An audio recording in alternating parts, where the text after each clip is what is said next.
Hi అండి, అందరు నమస్కారం. నా పేరు కిరణ్. ఇప్పుడు మనం మాట్లాడుతున్నాం బ్రహ్మముడి సీరియల్ అప్కమింగ్ ఎపిసోడ్స్ ఎలా ఉండబోతున్నాయి అనేసి మాట్లాడతాం. దానికన్నా ముందు అనామిక గారు అయితే ఒక వీడియో అయితే రిలీజ్ చేశారు వాళ్ళ ఛానల్లో.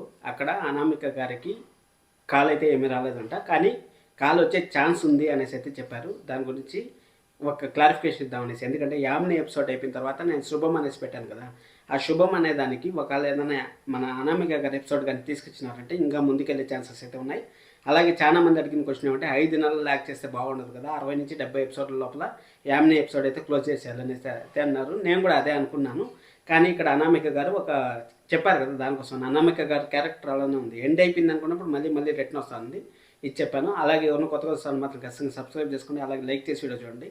ఇక్కడ మనం మాట్లాడుకోవాల్సిన విషయం ఏమంటే, రాజ్ బతుకుంటున్నాడు అనేసి రుద్రాణి గారికి అయితే ఈ వారంలో తెలిసే ఛాన్సెస్ అయితే హైగా ఉన్నాయి. అలాగే యామిని గారికి అయితే ఫుల్ కన్ఫ్యూజన్లో అయితే ఉంది యామిని గారు. ఎందుకంటే అక్కడ కావ్యకి తెలిసిపోయింది, వాళ్ళ అమ్మగారికి తెలిసిపోయింది, ఇప్పుడు ఇద్దరికి తెలిసింది, ఇంట్లో వాళ్ళందరికీ తెలిసిపోయే ఛాన్సెస్ అయితే ఉందనేసి యామిని గారు అయితే ముందుకు పోవాలనేసి ముందుకు పోయేదానికి ఏం ప్లాన్ ఉంది, ఒక పెళ్లి ఆప్షన్ మాత్రం ఉంది. పెళ్లి ఆప్షన్లో మన రాజుని ఎలా ఒప్పిస్తారు అనేసి తెలుసుకోవాలనేసి ఉంది. కావ్య మాత్రం ఖచ్చితంగా తప్పు చేసిందన్న.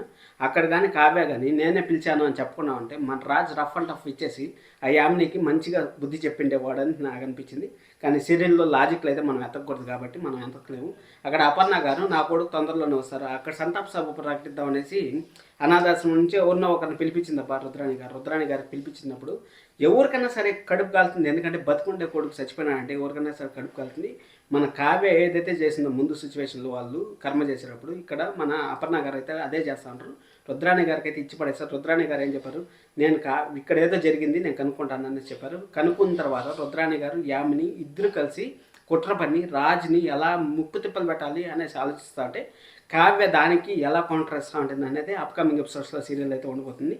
ఇది ఎపిసోడ్ యామిని ఎపిసోడ్ని మరీ ల్యాక్ చేయకుండా కొంచెం తగ్గించేసి అనామికాని మళ్ళీ తీసుకొచ్చి, లేకపోతే అక్కడ అనామిక ఎపిసోడ్ని క్లోజ్ చేసేసి లూప్ అంటే సెకండ్ జనరేషన్కి సీరియల్ ముందుకు వెళ్ళిపోతే బాగుంటుంది. ఎందుకంటే చాలా సీరియల్ అయితే సెకండ్ జనరేషన్లో వస్తూ ఉన్నాయి.